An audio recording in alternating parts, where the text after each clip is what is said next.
We've reached the month of November and some of our local teams have made deep runs in IHSA postseason play. Hello everyone and thanks for tuning in to another episode of Naperville Sports Weekly. I'm your host, Joe Kennedy. Last week's show was filled with playoff action and we have more of the same in this edition. All of our schools have something to play for with state finals happening across multiple sports. But before we get there, let's head to round 2 of the IHSA football playoffs. Naperville Central is back in the second round of the IHSA 8A football playoffs and is searching for their first quarterfinal appearance since 2017. The matchup is 3-seeded and undefeated Barrington. The Broncos are back in the second round for the first time since 2018 and haven't lost a game going back to October of last season. Redhawks get cooking with Jack Cook, who finds an open Logan Divick for a 40-yard play that sets NC up in enemy territory. A few plays later, Cook finishes the drive with his feet and scores a touchdown to put Naperville Central up 7-0 early. Broncos get the ball next, and the Central defense takes it right back with Nick Zabilat forcing the fumble and Christian Kuda falling on the pigskin. Offense rewards the defense as Cook draws up the screen to Aiden Clark, who also does damage in the passing game, and he takes the rock in for a 21-yard touchdown. 14-0 Central nearly halfway in the first. Barrington tries the run again, and 1,000-yard rusher Dylan Fitzpatrick gets his boys fired up with a 27-yard run into enemy territory. They stay with the run, but with the new tailback and Calvin Jackson, who scores from 15 yards out. Barrington now trails 14-7. Cook keeps stirring the pot by finding Divick again, who gets by defenders and picks up 41 yards on the catch and run.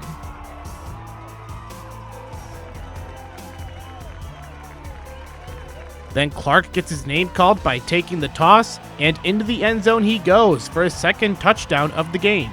An explosive first quarter has Naperville Central up 21-7.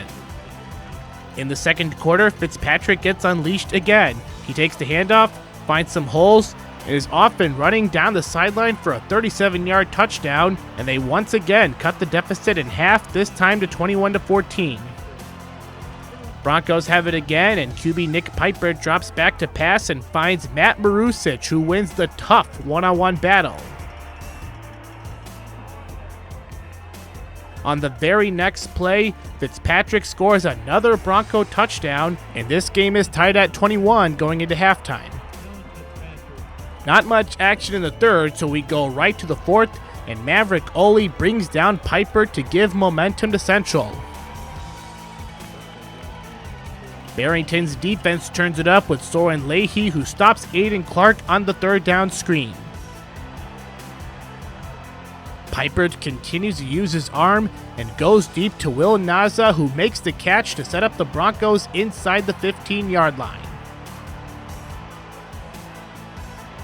Then Piper drops back to pass and finds Connor Fitzpatrick all alone in the end zone, and it's a Barrington touchdown.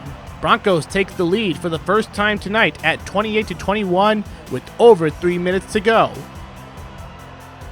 Redhawks are looking to get anything going on offense, but Cook gets brought down by Ian Merderosen, and that's all she wrote. Barrington picks up the 28-21 win, ending the Redhawks season. Broncos will take on Maine South in the quarterfinals. Bennett Academy is once again one of the final teams left in the IHSA girls volleyball bracket. Let's see how the defending state runner-up did at Super Sectionals on Friday nights against New Trier. We're at Bartlett High School for an IHSA Super Sectional in girls volleyball as two number 1 seeds face off with a spot to state on the line. The Bennett Academy Red Wings are on an 18-game winning streak after getting past Glenbard West in the sectional finals. Meanwhile, the New Trier Trevians are on a 14-game winning streak after they edged past Glenbrook South in 3 sets. We got a close one here early in the first set as the Trevians look to extend their lead. New Trier keeps the ball moving and sets up Kit Kat McGregor for the kill to go up 6-4. Allison Smith is up to serve for New Trier as they lead 8-7. The Red Wings keep it moving as Ellie Sternagel sets up Linny Tarnow for the kill, and the Red Wings tie this one up at 8. On the next serve, Alex Bellick hits the ball with pace, but Anaya Warren is there to receive it. Bennett strings together some passes for Gabby Stasis, who buries the kill to break the tie again, and the Red Wings lead 16-15 in set 1. The Trevians keep pushing to keep this one close, but the Red Wings fight back with great defensive play from Warren. Sternagel gives this one to Sophia Chinetti to get the kill for the Red Wings. Bennett goes up by 2, and they're fired up. Anna Vetter is up to serve for New Trier as Christine Poland gets to it. We have a battle at the net as both teams go back and forth. McGregor is at the net for the Trevians, and her hit forces Bennett to hit it out of bounds, and we're all tied up again, now at 18. Warren is serving for Bennett, and it's a good one as 2 Trevian players can't get to it. The Red Wings are on a 3-0 run and now lead 21-18. Warren is up to serve again as the ball goes over the net, and New Trier gets set up with some solid passing here to Lily Long, and she crushes this kill to keep her team alive as they trail 24-19. Smith set the serve for New Trier as both sides look to battle this out. You have the Trevians fighting to stay alive in this one, while the Red Wings look to close out the first set, and they finally do as Chinetti knocks this ball down for the kill. Bennett takes the first set 25-19. The Red Wings are up big in the second set as Poland gets the ace for Bennett, and they now lead 10-3. Bellick is up to serve for the Trevians as it goes over the net to Bennett. Poland gives it to Sternagel, who sets up Tarnow for the kill, and it's good. The Red Wings are in full control, leading 13-6. Sternagel looks to keep that scoring momentum going for Bennett, but Long is not giving up as she gets a point for New Trier. Bennett still leads 20-12. New Trier trailing 24-14 as they get the serve over, and Poland receives it well. Sternagel sets up Chinetti, and she gets the kill to end the match. Bennett Academy wins the Super Sectional in straight sets by the scores of 25-19 and 25-14. The Red Wings are going back to the state semifinals for a second straight year and will play Willowbrook on Friday at Redbird Arena in Normal. Neuqua Valley girls swimming and diving is coming off a successful DVC championship. When we return, we'll check in on the Wildcats and our other local teams as sectionals were held at Neuqua over the weekend. Look, Mom, I found one. Oh, yeah, you did, but we need an ATM from our bank, unless you want to spend a small fortune in fees. No, thank you. Banking with BMO means more fee-free ATMs than the 2 largest U.S. banks combined, including places like pharmacies and grocery stores. Saving money and more convenient. Look at you being so helpful. What'd you expect? You're studying at a help stop. That's you. That's me, at a desk. When a bank helps you get and stay ahead, that's the BMO effect. We live in a safe community, but not a crime-free community. If you see something, say something. Be a Naperville Crime Stopper.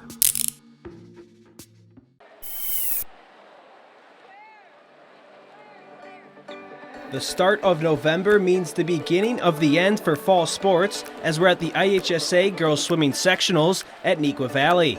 12 schools compete not only for the sectional crown, but to see which of their swimmers advance to the state finals. All 5 local DVC schools, along with Bennett Academy, are competing in today's event, as well as Rosary and Oswego Co-op, among others. We start off in the 200-yard medley relay as the host school Neuqua Valley gets off to a great start. The relay team of Natalie Sierzanowski, Rui Cheaton, Emily Wu, and Sophia LeBaire help the Wildcats strike first and win with an overall time of 1 minute and 43.37 seconds. Next, we have the first individual race of the day with a 200-yard freestyle. Rosary would take the battle to Neuqua as Becky Rentz is able to outswim Crystal Yu by almost 3 seconds, winning with a time of 1 minute and 52.4 seconds. Up next in the 200-yard IM, things are getting interesting towards the top of the leaderboard. Bennett Academy's Imogen Duffy secures third place, while the Oswego Co-op swimmers of Chloe Diner and Katie Gressick put together a 1-2 finish. Diner sets a new pool record with a time of 2 minutes and 0.83 seconds, shattering the previous record by almost 4 seconds. Let's now dive into the 50-yard freestyle. The Wildcats look to get themselves back on top, and they do, as LeBaire claims her second overall win on the day with a time of 23.91 seconds. Nequa leads the team scoring going into the break. Competition resumes with the 100-yard butterfly race, and Rosary keeps the fight between them and Nequa going.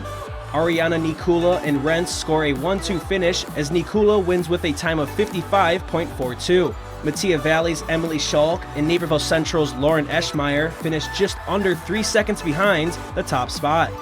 The next race would be another 100-yard competition, the 100-yard freestyle race. Naperville North is able to get a podium finish with Chloe Chen getting in third, but Rosary continues its steady run as Olivia Moore outlasts Plainfield North's Mia Sabalos. The longest match of the day is the 500-yard freestyle race. Oswego would make their presence felt once again as Gressick blisters the competition by almost 10 seconds. She takes first with a time of 4 minutes and 54.49 seconds to give the Co-op another win. Back to the relay races with the 200-yard freestyle. Rosary and Nequa Valley would continue to duke it out for the top spot. The Royals' top team of Moore, Rentz, Nikula, and Bella Wojtowicz pull ahead with an overall time of 1 minute and 34.28 seconds. Following that, the sectional returns to individual competition with the 100-yard breaststroke race. This race is another Wildcat vs. Royals affair, but the Royals are crowned race winner again as Lauren O'Connor edges Sierzanowski by just 0.08 seconds with a winning time of 56.58 seconds. The last individual race of the competition is the 100-yard breaststroke event. Diner is in the lineup and is hungry for another huge win. It comes down to the wire between her and Elizabeth Naraki, but Diner wins by 0.03 seconds, tying the pool record at 1 minute and 2.26 seconds. The last race of the day is the 400-yard freestyle relay, and Wabansi's team of Anna Honchuruk, Kaylin Ball, Melanie Maddyman, and Ruby Meyer take third. Rosary enters the race just 8 points ahead of Nequa, needing a good finish to clinch. The team of Rentz, Moore, Nikula, and Annabelle Naraki are able to deliver that, winning the race by over 3 seconds ahead of Nequa. The Rosary Royals claim the sectional title with a score of 273.5. Nequa Valley takes second, Oswego Co-op in third, while Wabansi Valley and Naperville North rounds out the top 5. All 5 DVC schools and Bennett Academy will be sending swimmers to state next weekend.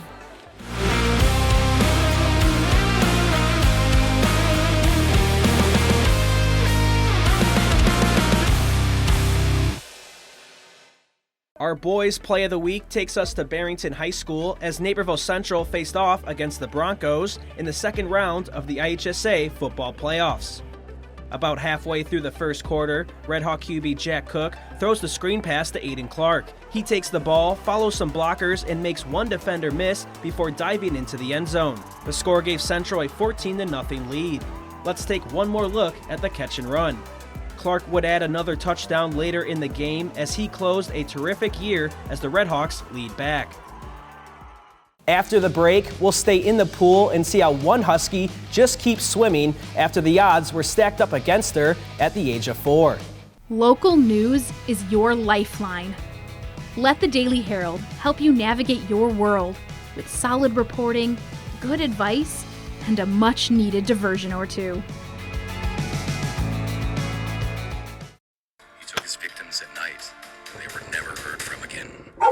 We were there when true crime podcasts spiked your anxiety. Maybe try binging something less intense next time. We were there for that. And we're here for everything else. Here it's personal because we get to know you. Naperville North swimmer Reese Navarro had her foot amputated at the age of 4. She competed at the IHSA state meet a season ago and hopes to make another splash this year. Patrick Cotto has more on Navarro's journey in our latest feature story sponsored by Edward Elmhurst Health.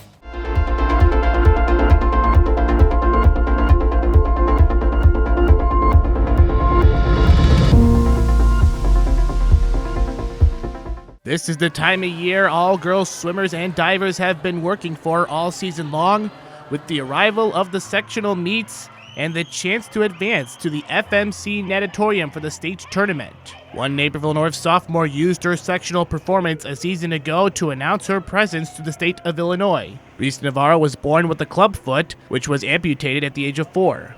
She now uses a prosthetic leg while competing in the Athletes with Disabilities division, the first Husky swimmer to ever compete in the division. Despite a challenge that would seem difficult to some, Navarro embraced every opportunity to take part in athletics, with swimming and water polo emerging as her top 2 choices as she grew closer to the high school age. Swimming has always been like my core sport. Like, it's always been my thing that I come back to because I love it, but I've also ventured out. You know, I ski, I play water polo now. I used to do like dance, soccer, ice skating. Like, I've done almost any other sport there is. It's just swim was always my constant. Swim was always there. During the regular season, Navarro swims mostly in the junior varsity races. Although once the postseason hits, she competes in 4 events in the Athletes with Disabilities division. Those races are the 50 and 100-yard freestyle, along with the 100-yard breaststroke and 200-yard freestyle on the varsity level.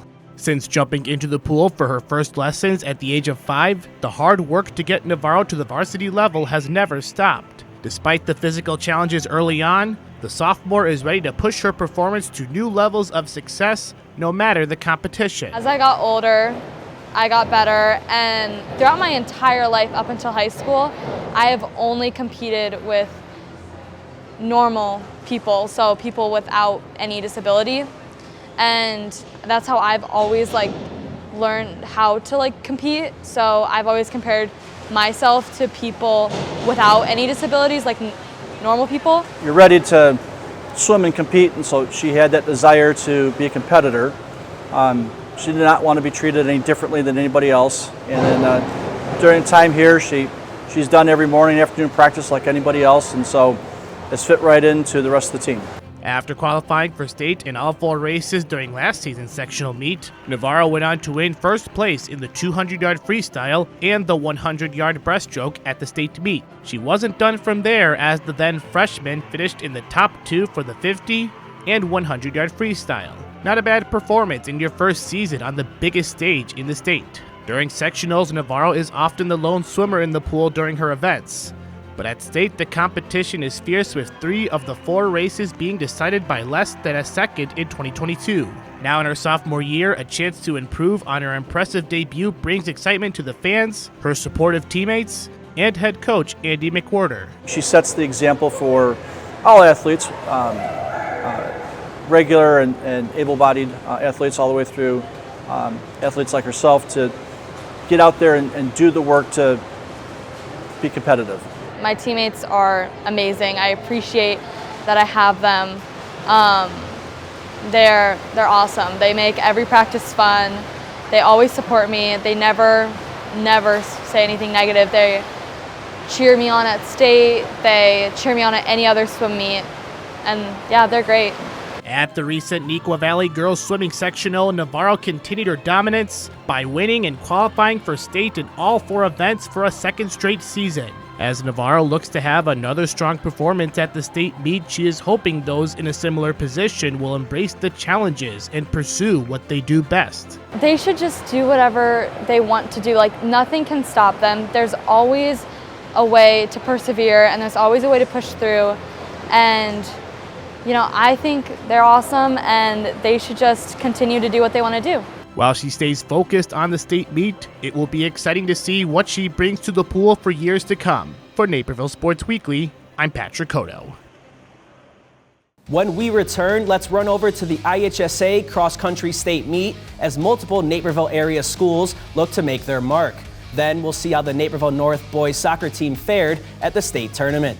Hey everybody, Stephen Holt here from NBC5. What is a better way to start the morning than a fresh, hot cup of coffee? Well, NCTV 17's The Morning Show.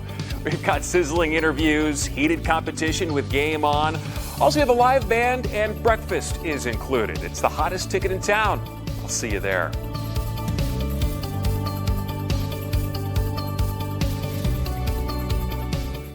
Look, Mom, I found one. Oh, yeah, you did, but we need an ATM from our bank, unless you want to spend a small fortune in fees. No, thank you. Banking with BMO means more fee-free ATMs than the two largest U.S. banks combined, including places like pharmacies and grocery stores. Saving money and more convenient. Look at you being so helpful. What'd you expect? You're studying at a help stop. That's you. That's me, at a desk. When a bank helps you get and stay ahead, that's the BMO effect.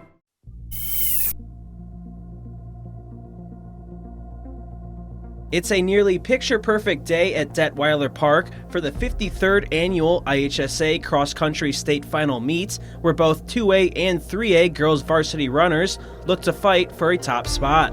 The Bennett Academy Red Wings are competing in the 2A region of the state final as their 7 runners look to build off their second-place finish at sectionals.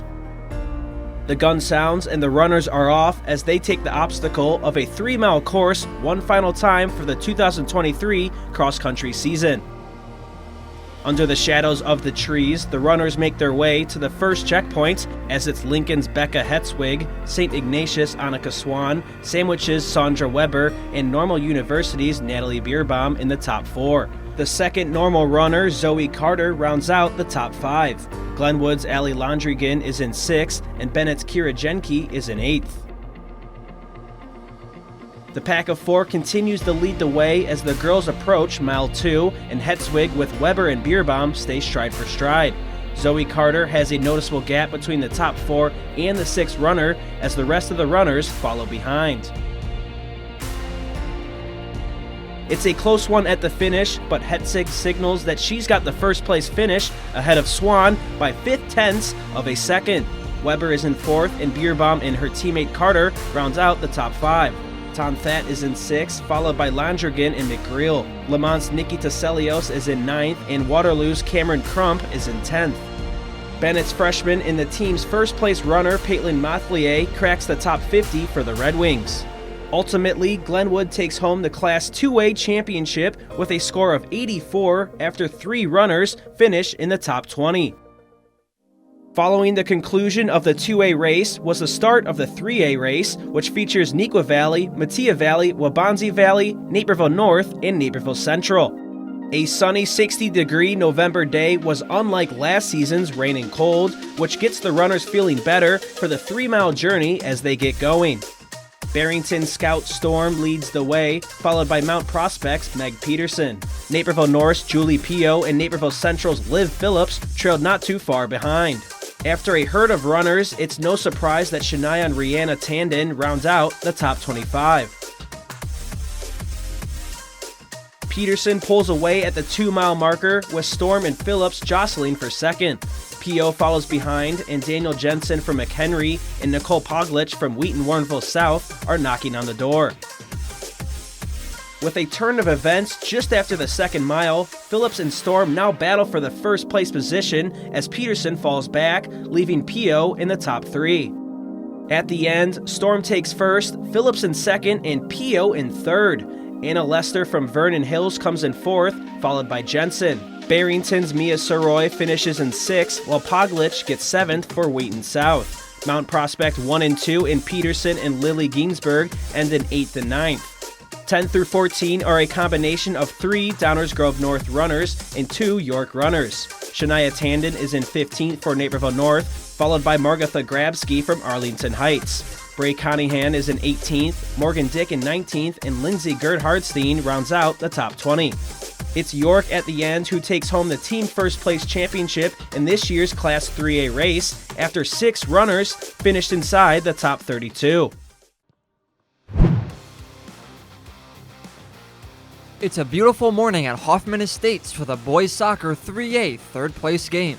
Naperville North is coming into the game off of a tough loss to Lyons Township.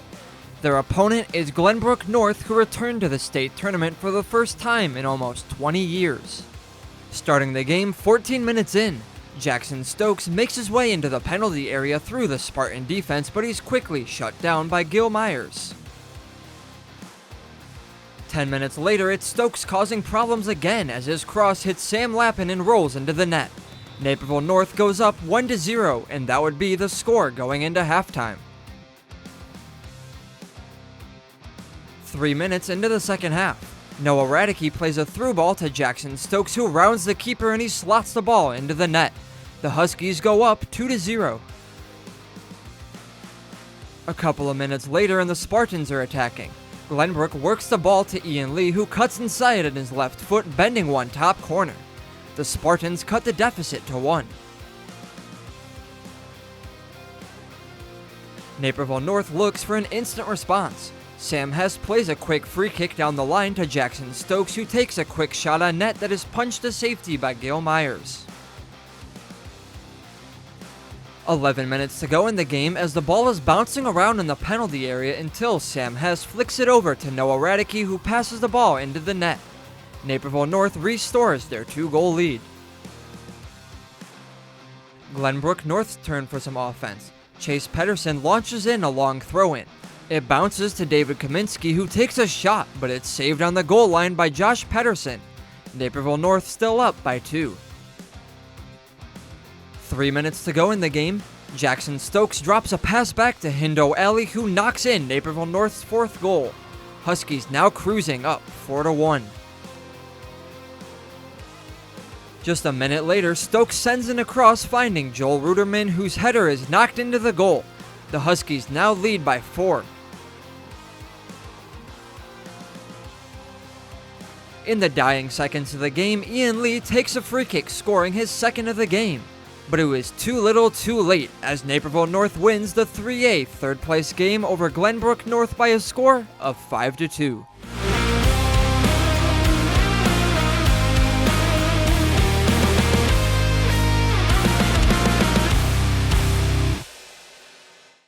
This week's Girls Play of the Week comes from Katie Shuley of Mattia Valley Volleyball as the Mustangs met up with Glenbard West in the sectional semifinals. Mattia leads 17-14 in the first set as they get the serve over to Glenbard West. The Hilltoppers don't provide a threat on the return, but set up their blockers in front of the net to deny the Mustang attack, as Shuley shows us why she's a Division I commit. The sprawling dig keeps the rally going, and Mattia secures a point on the next time around through a Maddie Hopkins kill. To the slow-mo we go, as Shuley, the Eastern Carolina commit, put everything on the line for this week's Girls Play of the Week. That closes today's show of Naperville Sports Weekly. Thank you for tuning in. Next week, we'll see some of our first winter sports action and continue to close the book to our fall sports. You can find all our highlights from the season, as well as feature stories and community sports on nctv17.org and our NCTV17 Sports YouTube channel. You can also find us on social media at NCTV17 on Facebook, Twitter, and Instagram. For Naperville Sports Weekly, I'm Joe Kennedy, and I'll see you again next week.